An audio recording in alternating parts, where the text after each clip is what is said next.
भारत में वेतन वृद्धि को लेकर एक ताजा रिपोर्ट सामने आई है, जिसमें बताया गया है कि देश के 60% नियोक्ता अब सैलरी तय करने और कर्मचारी बेनिफिट्स डिसाइड करने में एआई का सहारा लेने की योजना बना रहे हैं। 2025 में कितनी होगी सैलरी हाइक? हर कर्मचारी को अपने वेतन में बढ़ोतरी का इंतजार रहता है। मीडिया रिपोर्ट्स के मुताबिक 2025 में भारत में औसतन 9.4% वेतन वृद्धि होने की संभावना है। ये आंकड़ा 2024 की 9.6% वृद्धि से थोड़ा कम है। इसके साथ ही रिपोर्ट्स में ये भी बताया गया है कि कंपनियां आर्टिफिशियल इंटेलिजेंस की मदद से कर्मचारी लाभ योजना में बदलाव करेंगी। कौन से सेक्टर में मिलेगी सबसे ज्यादा सैलरी हाइक? रिपोर्ट्स के मुताबिक 2025 में ई कॉमर्स सेक्टर में सबसे ज्यादा यानी कि 10.5% वेतन वृद्धि होगी।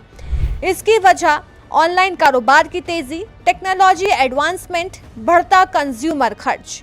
और सेक्टर्स की बात करें तो फाइनेंशियल सर्विसेज सेक्टर में 10.3% की सैलरी हाइक हो सकती है। ग्लोबल कैपेबिलिटी सेंटर सेक्टर में 10.2% की ग्रोथ का अनुमान है। आईटी सेक्टर की सैलरी हाइक घटकर 9.6% रह सकती है। आईटी इनेबल्ड सर्विसेज में सैलरी हाइक 9% तक आ सकती है। ऑटोमोबाइल, फार्मा और मैन्युफैक्चरिंग सेक्टर्स में ज्यादा बदलाव नहीं संभव। एआई का बढ़ता प्रभाव। रिपोर्ट में बताया गया कि भारत में काम करने वाली 60% कंपनियां अगले 3 सालों में वेतन निर्धारण में एआई का उपयोग करने की योजना बना रही हैं। इसका इस्तेमाल सैलरी बेंचमार्किंग, रियल टाइम वेतन निर्धारण, एक्टिविटी एनालिसिस और कस्टमाइज्ड अप्लायंस बेनिफिट्स में होगा।